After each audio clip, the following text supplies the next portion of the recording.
Hey, everybody, it's Tommy Canale, and welcome back to Before the Lights podcast, the show that tells you how they made their mark.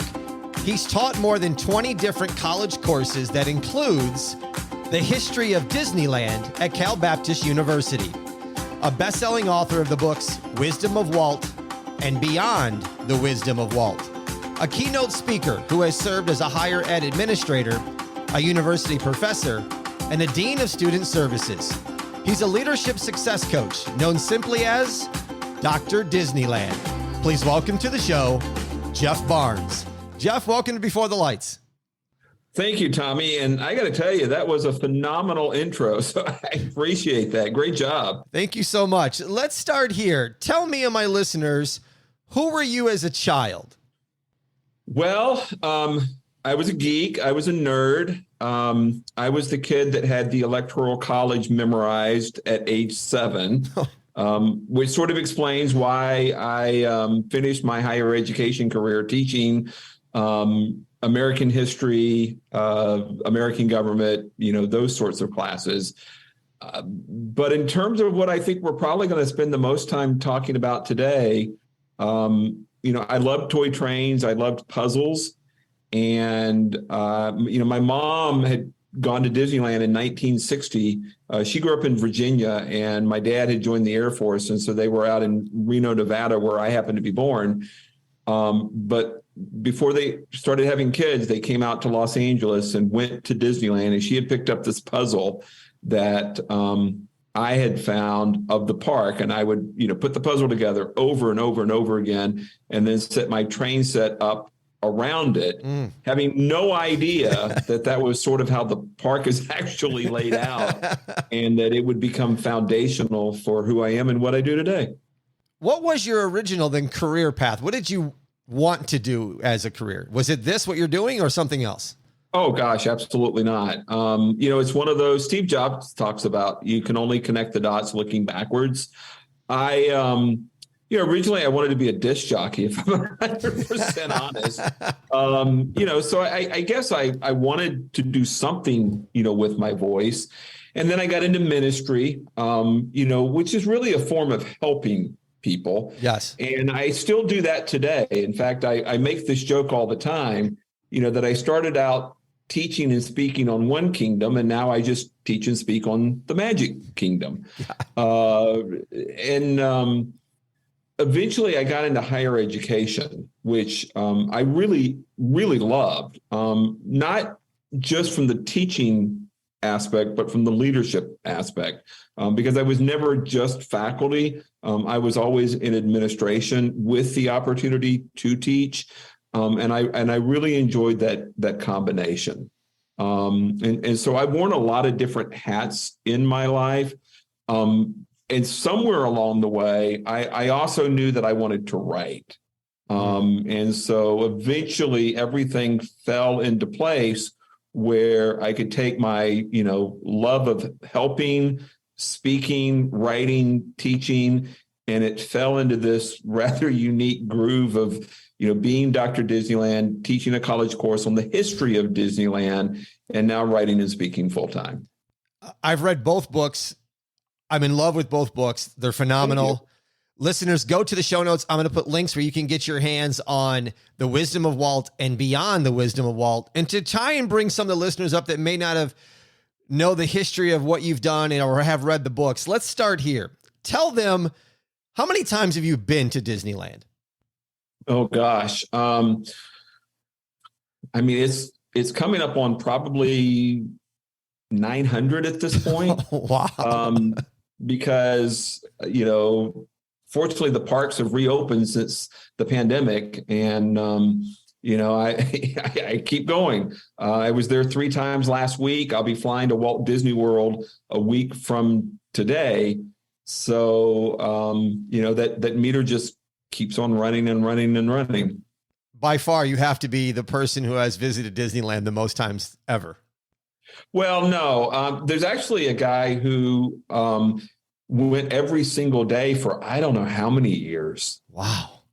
Yeah. Wow. So the first time you go to Disneyland, you hated it. Why?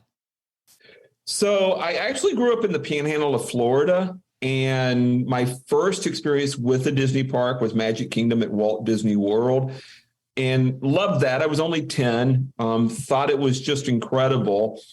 Had several trips back between the age of 10 and graduating high school.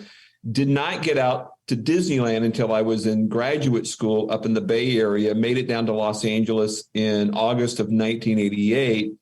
And I expected it to be like Florida. I thought it was way too small, but worse, I had no idea what I was doing, where I was going.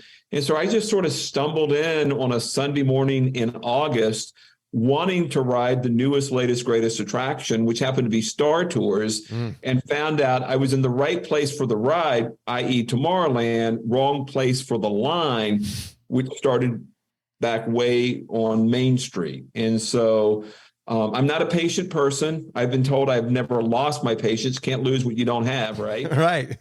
So my first wait for my first Disneyland ride was more than 3 hours. Wow. And with it being August, by the time the ride was done, the park was hot. It was even more crowded. And I just walked out of there going, whew, never again. Fortunately, I stayed in California long enough to realize that the park matters to locals in a way that I never saw or experienced with Disney World in Florida. And I'm sort of insatiably curious. And with everyone in California just loving it and not able to get enough of it, I kind of had to know, well, what did Jeff miss? Why does everyone else love it? And I just had this miserable experience. So I started doing, for the first time ever, research on Walt.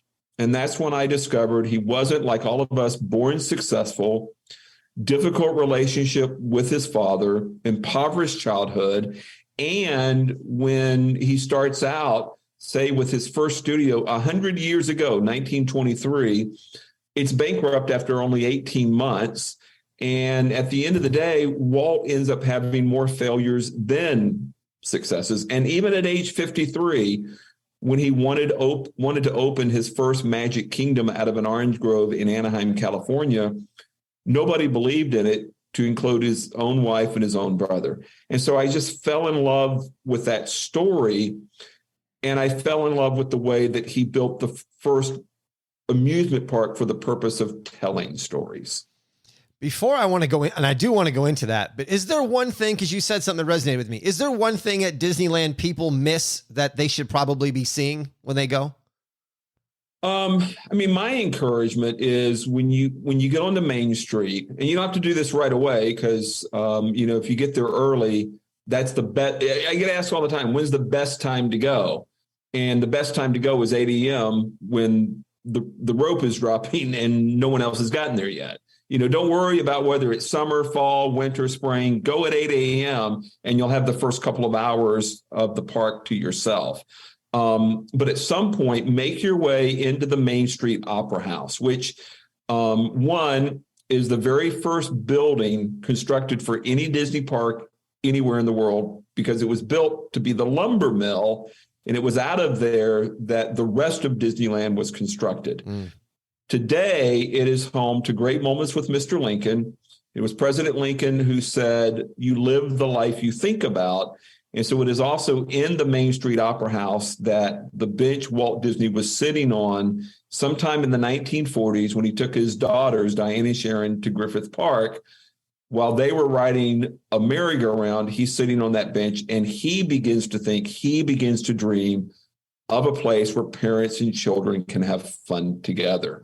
And so for me, that bench is symbolic of the idea every person has something inside of them, some sort of idea, crazy thought, dream. Might not change the world the way that Walt did, but it would at least change your world and the world of the people around you.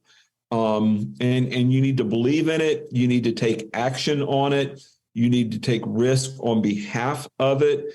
And that's what I'm most passionate about. That's why I taught the course. It's why I wrote the books. It's why I travel the country and the world giving keynote presentations, is this core idea that we need to get up off of our own park benches and start taking action and believing in our ideas and our dreams.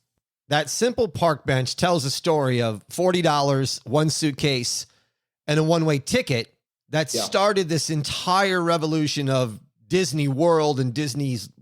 But I want you to speak about the power of resiliency that Walt Disney had.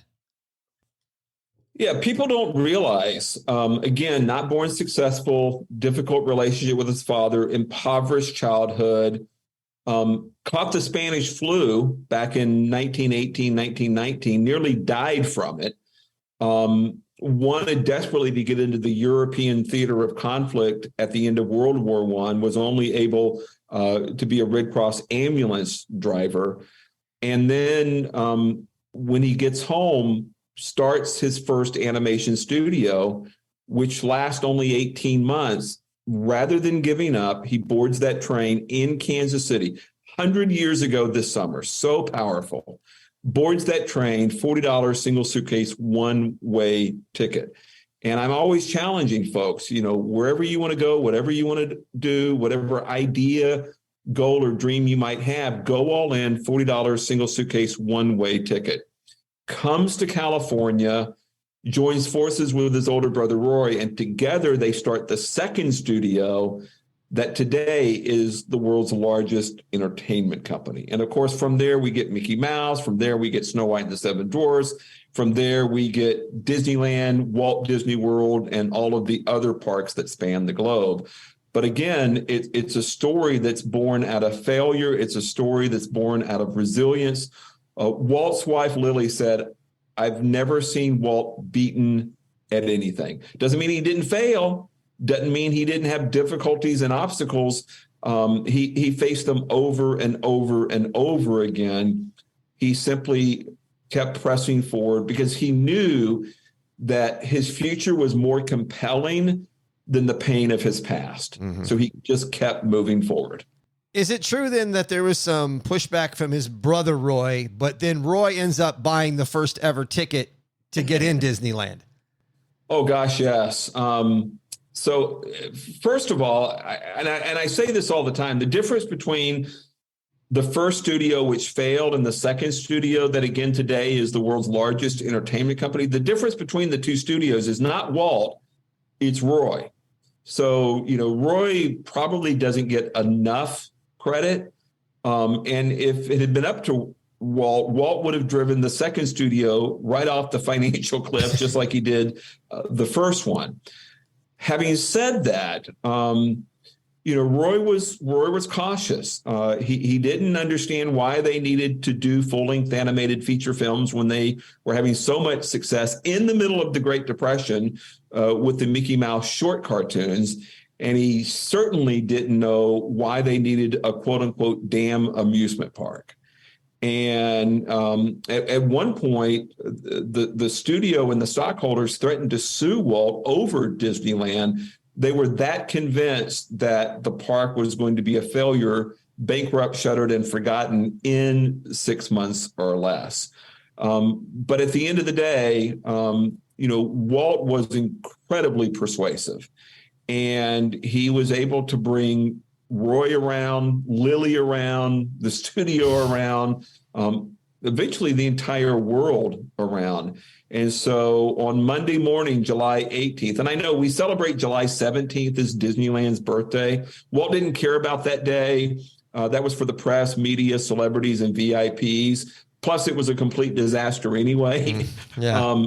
Walt cared about Monday, July 18th, the first day guests were going to spend money for the first time to get into Disneyland.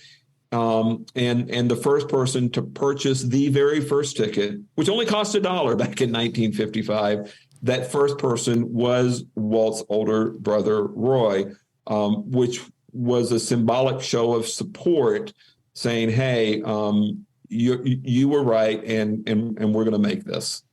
I think what's going to be interesting here for my listeners is when they think of Disneyland, they think of Mickey Mouse. But before Mickey Mouse, there was Oswald the Rabbit, which was owned by Universal for over 80 years because they took the rights away from Walt and then traded back for the Sunday Night Football announcer, Al Michaels, right? That is correct. So again, Walt, and he says this on the very first Disneyland television show, which premiered October 27th, 1954 on ABC. And it was the ABC partnership that helped finance Disneyland. It was then that Walt said, we can never forget it all started with a mouse, but it didn't. It started with Oswald, the not so lucky rabbit. And the reason why I say not so lucky rabbit, when Walt gets out to California in 1923, he comes up with his first successful cartoon character, which is Oswald the Lucky Rabbit, gets into a partnership with a fellow by the name of Charles Mintz and a distribution deal with Universal. And over the next 5 years, Oswald is super successful, but the Disney Brothers studio, not so much, because they're pretty much doing the cartoons at cost based on the agreement that they had signed. And so in 1928, Walt heads to New York with his now wife, Lily. He'd gotten married since then, and he's looking for a bigger and better contract. But in the meeting, he learned, well, at least was reminded, that when he signed the distribution deal, he had signed away the rights to the character. And while he and Lily were busy in the Big Apple, Charles Mintz was busy in Southern California hiring away the very animators who had helped make Oswald so successful. And so Walt does not walk out of that meeting with the bigger and better contract. Instead, he's staring bankruptcy in the face all over again. On the train ride home, he remembers a little character that had kept him company during the darkest of dark days in Kansas City. Pulls out a pad of paper, sketches out the first story, shows it to his wife, Lily, says, honey, what do you think of this guy? And Lily says, he's cute. What are you going to name him? And Walt says, well, I'm thinking of maybe, I don't know, Mortimer. And Lily thankfully says, oh, God, no, that name is horrible. And it is she who suggests that he go with Mickey instead. And so that is how Mickey Mouse is born. Universal would hold on to the rights for Oswald, as you said, for the next 80 years, do virtually nothing with him. And then in 2005, when NBC won the rights to Sunday Night Football, with NBC owning Universal, they coveted Al Michaels as their broadcaster. Al Michaels was under contract with ABC. Of course, now Disney owns ABC, and they wanted to get Al Michaels out from under the contract, which Disney was willing to do if they released Oswald from his. And so Al Michaels got traded for an animated cartoon character, which is a fantastic story. Love that story. It is absolutely awesome. The book, The Wisdom of Walt, Leadership Lessons from the Happiest Place on Earth. There's a couple lines in that really resonate with me. One is, passion is more powerful than your focus. As I am big on passion, that when people have passion, people want to become part of it. Can you speak more about that line for me? Yeah. Again, when I say that Walt was incredibly persuasive, it was because he was passionate about his ideas, about his dreams, about where he was going. And a couple of stories that really remind us of that. One, when it was time to send Roy to New York to try and find sponsors and network affiliates to buy off on a television show to help fund Disneyland, they realized, well, this project's only in Walt's head. And these bankers, these sponsors, these network television companies, like, they're going to need to see what we're trying to do here. And they didn't have anything. And so on a Saturday morning in September of 1952, Walt calls up a former employee, a friend, a fellow by the name of Herb Ryman, and asks him if he could, meet him at the studio that morning. And so Herbie comes over, And Walt springs on him that they're going to build an amusement park. And Herbie finds this really interesting and says, what are you going to name it? He says, well, we're going to name it Disneyland. And Herbie's like, well, that's as good a name as any. It sounds interesting. Can I see it? And that's when Walt says, well, funny you should ask, because the reason you're here is Roy's on his way to New York on Monday morning. We don't have any pictures of anything, and I need you to draw it for me. And Herbie begins to back out of the driveway and says, oh, Walt, no, this is the first I've ever heard of this. I'll end up embarrassing you. I'll end up embarrassing me. There's just no way. And then Walt, with a tear in his eye, says to Herbie, I've wanted this my entire life. Roy can't go to New York without a drawing, and we can't get the financial support that we need without the drawing. If I stay here with you and provide you an endless supply of burgers and milkshakes, would you do it for me then? And so over the next 48 hours, in what became known as the Lost Weekend, Walt stayed there at the studio and poured 20 years worth of ideas out of his head, and Herb Ryman sat there and drew them onto a map. And that map supposedly is the most valuable piece of artwork in the Disney archives today.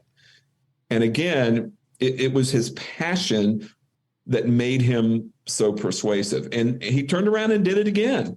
And in the middle of construction in Anaheim, 30 miles south of Los Angeles, which was the middle of nowhere in 1955, they're getting 800 calls a day asking about overnight accommodations, because Anaheim is home to 14,000 people, all of 60 motel rooms in the middle of the 1950s.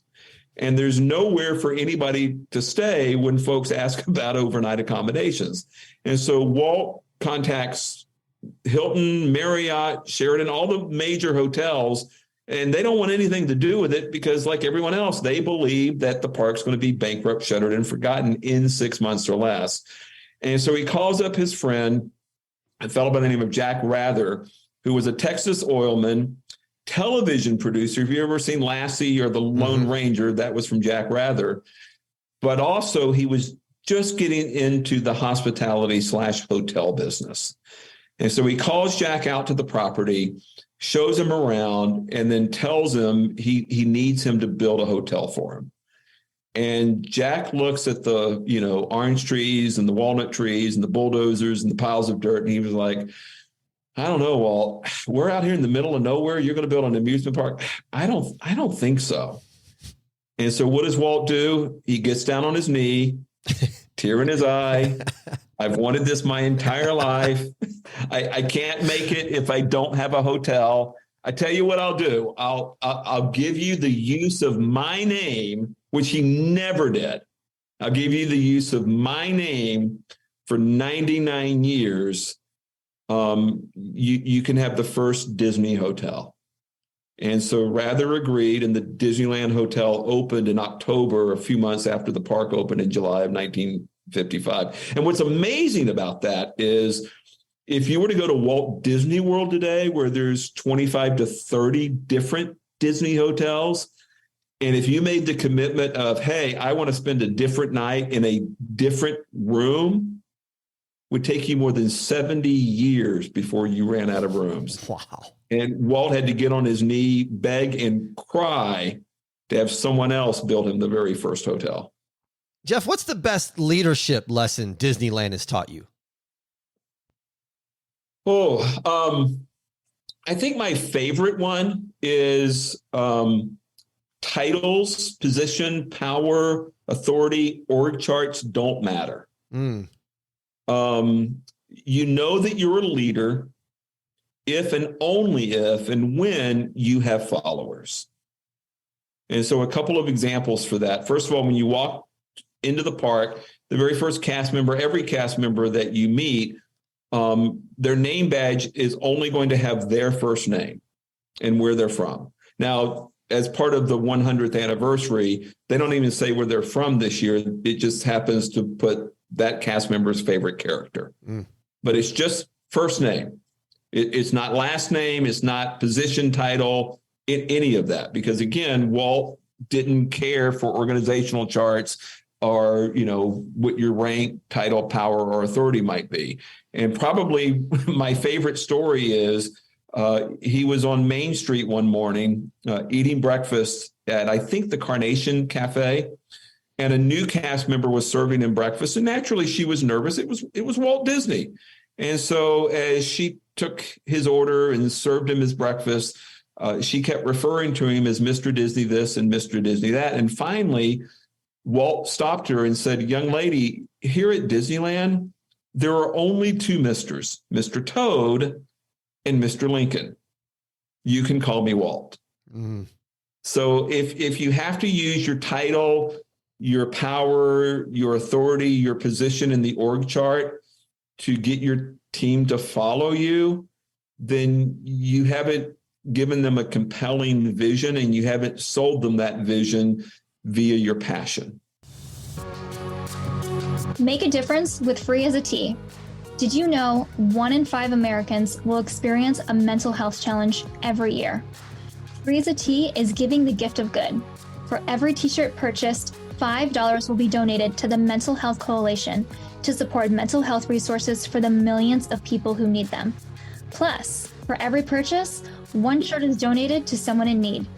Free your mind and shop with a cause. Buy one, give one for $45 and learn more about us and our mission at freeasat.com or click the link in the show notes. Make a difference, 1 tea at a time. Happy tea time. Is there something in the last year or 2 years that you've learned to appreciate more about Disneyland as you keep going more and more times? The details. Yeah. People will say, well, aren't you bored of it? And, I've had, we all face challenges and difficulties and obstacles. I've had 2 brain tumors and 2 brain surgeries as a result, which has resulted in me not being able to ride my favorite rides for 24 months after those 2 surgeries, 2014 and 2020, which then forces you to experience the park at a completely different level. Because you're not on Splash Mountain, you're not on Space Mountain, you're not on Big Thunder. You're not just racing from attraction to attraction to attraction. And so it's the little details. It's the history. It's knowing that much thought, care, and attention went into everything. The other book, Beyond the Wisdom of Walt: Life Lessons from the Most Magical Place on Earth.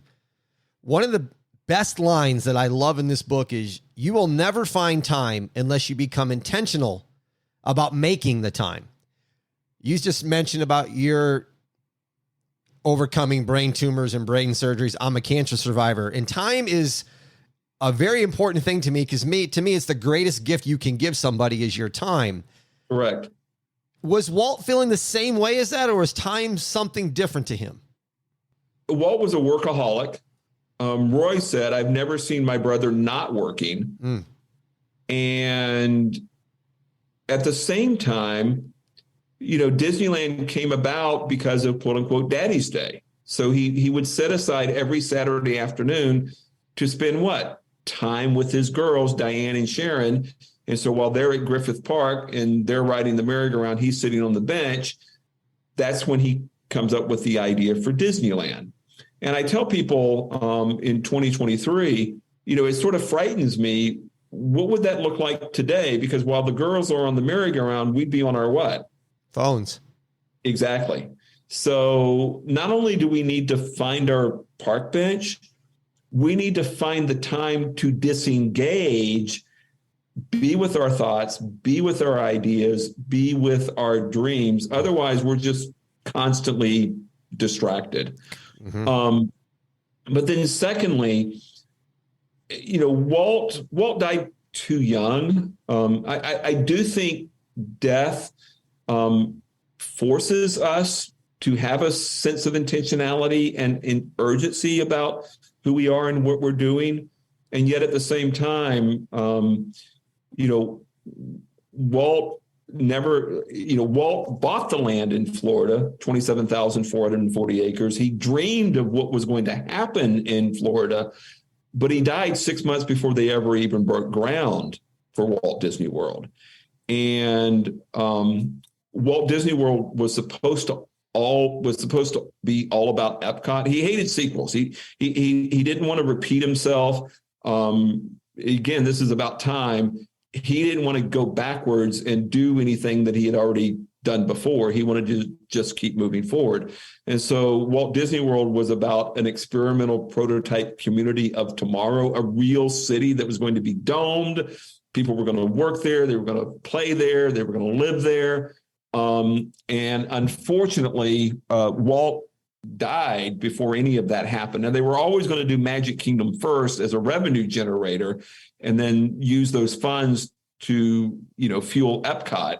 But, Walt, if Walt had had another 15 years, I think it would have been amazing to see how Walt Disney World would have ended up differently, and specifically what he actually would have done with Epcot.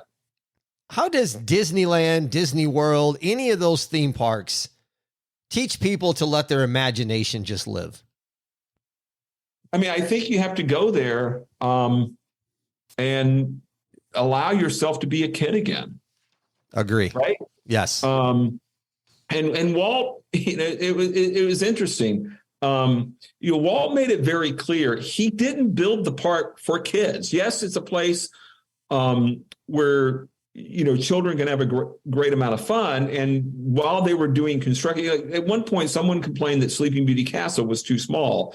And he had that person get down on their knees and look at it from the perspective of a child. And then he was like, do you think it's too small now? And they were like, no, not at all. And the windows on Main Street are down at, child level as well. But he made it very clear that the park was for adults because children didn't have money. He needed the adults coming through the gates and spending the money and providing the revenue. And, Walt's care about money was simply providing the fuel for funding his next dream and his next enterprise.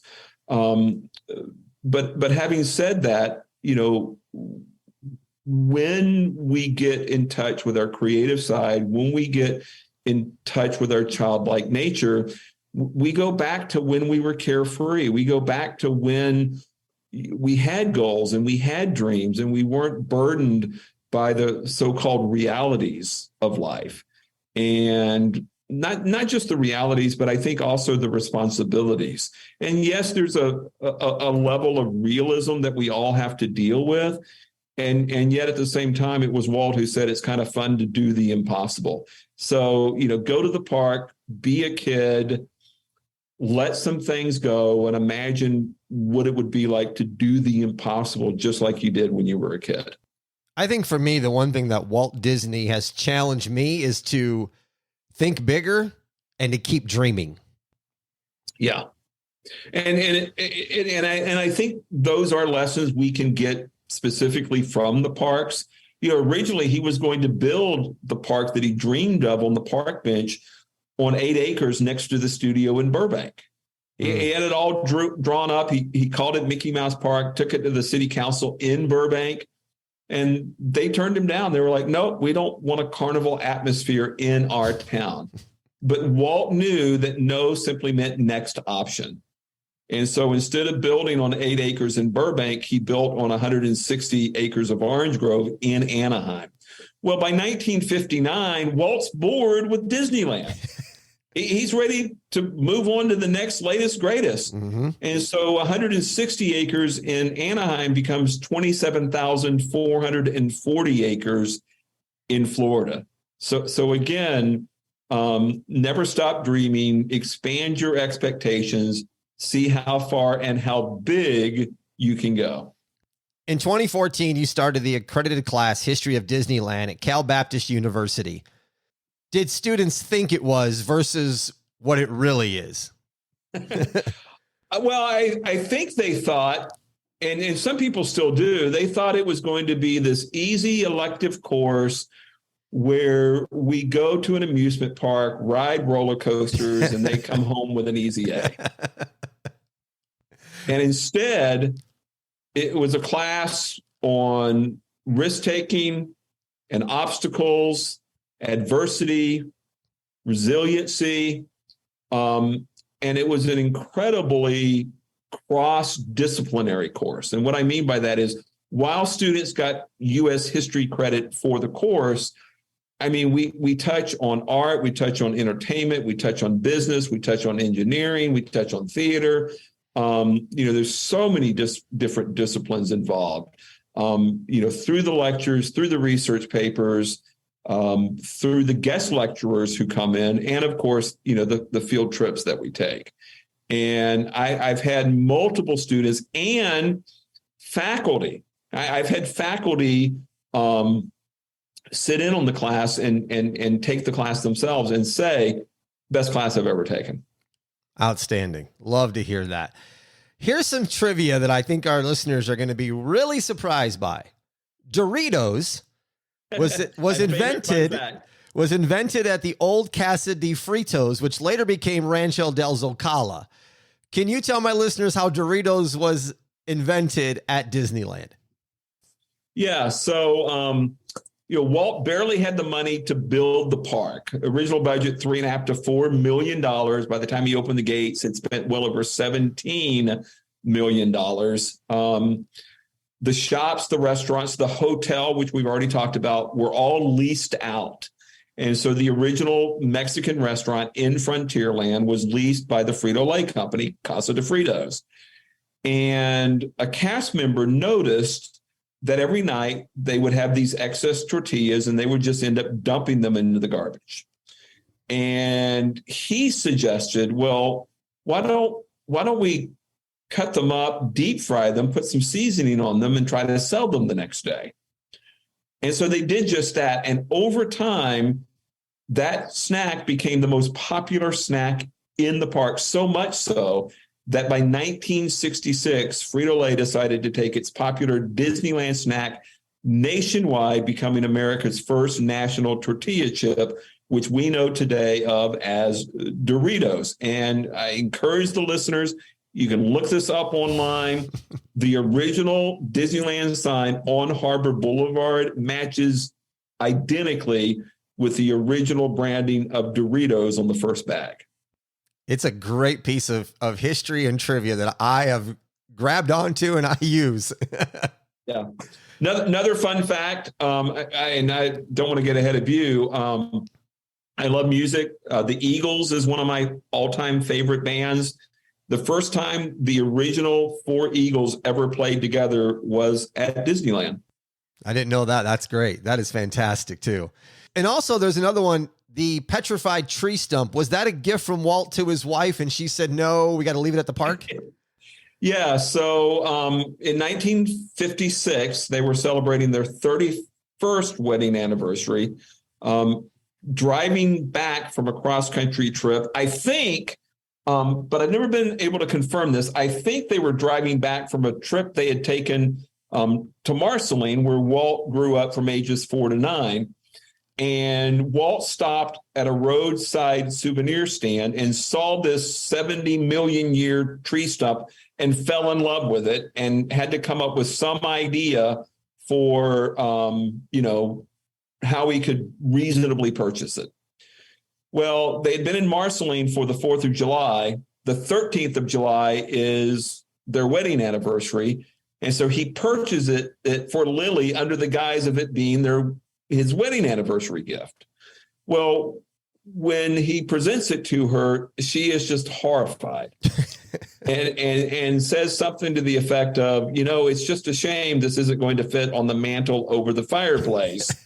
And basically gets rid of it by giving it to Disneyland, where it stands on the shores of the rivers of America to this day. Jeff, have you ever thought about if you could sit on that park bench with Walt today and have a conversation with him, where that would go? Oh, yeah. That would be, fascinating. And I think And it is interesting because there's a lot of people who think they know what Walt would think today. They think they know what Walt would do today.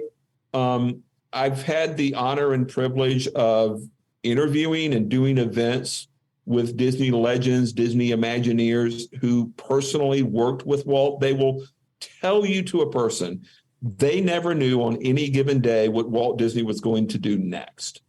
So this idea that any of us 55, however many years after his death, that we have a clue what Walt is thinking or what Walt would do in the current environment, I think is incredibly presumptive. So I would love to know, like, what does he think of the fact that the sun never sets on a Disney park anywhere in the world today?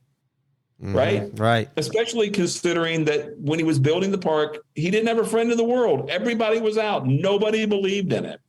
And even going to Florida was a huge risk, especially when he himself had said there'll never be another Disneyland. And now we got them not everywhere, but, to the point where, again, the sun never sets on a Disney park anywhere in the world. When Hurricane Ian hit Florida back at the end of September, mm-hmm. they lost $80 million a day. Wow. That's huge. That's not bad for something that nobody believed in 65 years ago. I'm sure you have, but can you tell me and my listeners what Walt's apartment is like at Disneyland? So his apartment is very small, about 300 square feet. It sits above the fire station on Main Street, and is eerily close to the Jungle Cruise. People don't realize that Disneyland is built like a movie set, which makes sense because it's done by a movie studio out of Hollywood. And so the front side of one thing will be the back side of something else and vice versa. Lily especially liked Victorian decorations. And so if you've ever been in or seen the Lily Bell caboose on the Disneyland Railroad, it's a lot like that. Okay. So it's small. It's very Victorian, sort of 1890-ish, if you will. And you get as much, you get as many sounds from the Jungle Cruise and Adventureland as you do from Main Street, oddly enough. You have been known as Dr. Disneyland. Is there a protege that you have in training to help with all the stuff that you have going on and, become the next Dr. Disneyland down the road? Oh, that's a great question. I fortunately have a team of folks that help. And I want to let your readers know, I have a weekly blog that comes out every Wednesday called Wednesdays with Walt. It's 100% free. All they have to do is go to my website. They can sign up and they'll get a weekly email of, inspiration, motivation, Walt wisdom.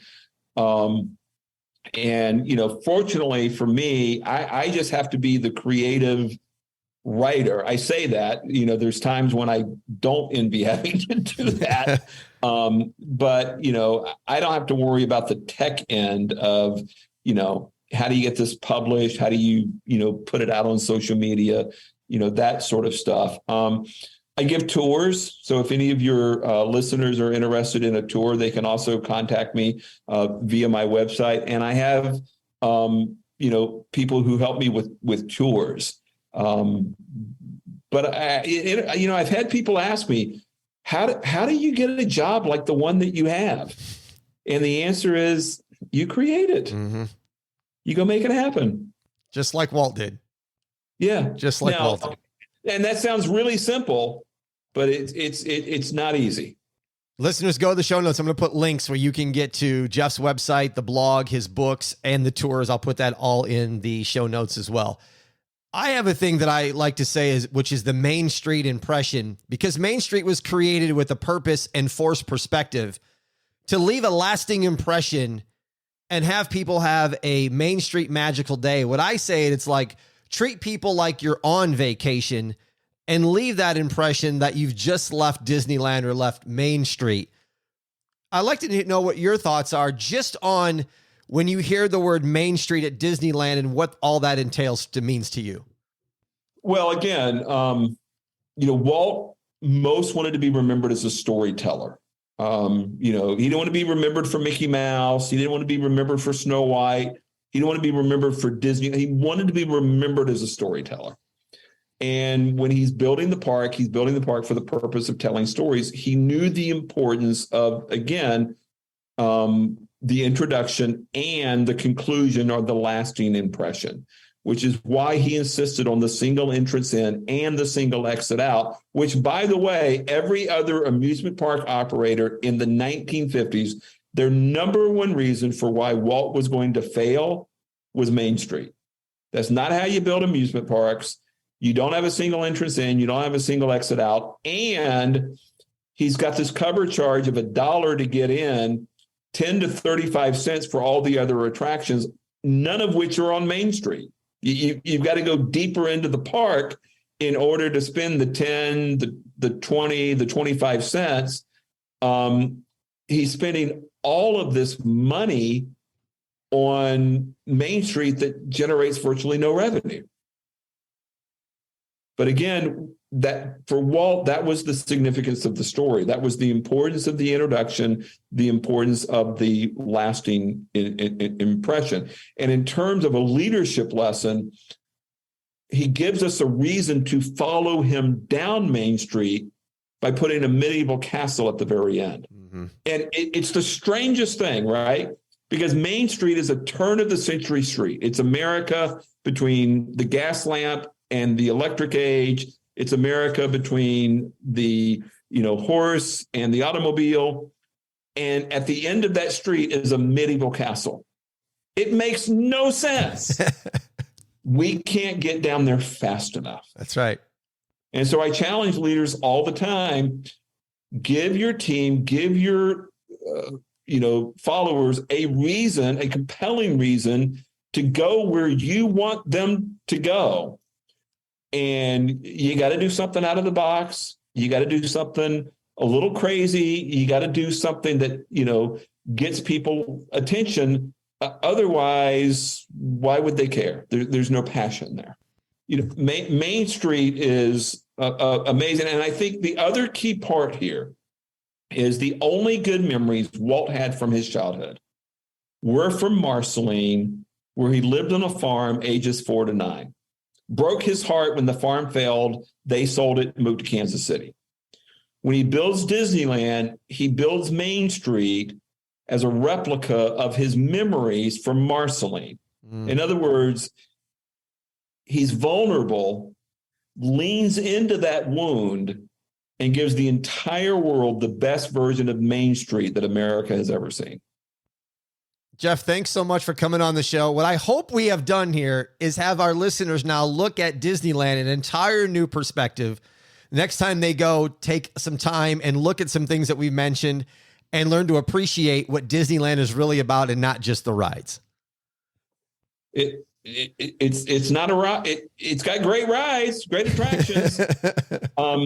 It's a theme park that tells stories. And at the end of the day, it is challenging you to go out and live your own great story. Love it. Thank you so much for coming on. I really appreciate it. This has been enlightening for me, and I love the conversation. Thank you. Listeners, make sure you join the exclusive BTL members group by going to the links in the show notes to click that link and join. All the collectors get a BTL poker chip, Zoom calls with former guests, and a whole lot more. That's it for this episode of Before the Lights. Until next time, everybody, I'm Tommy Canale. A salute. A chin chin.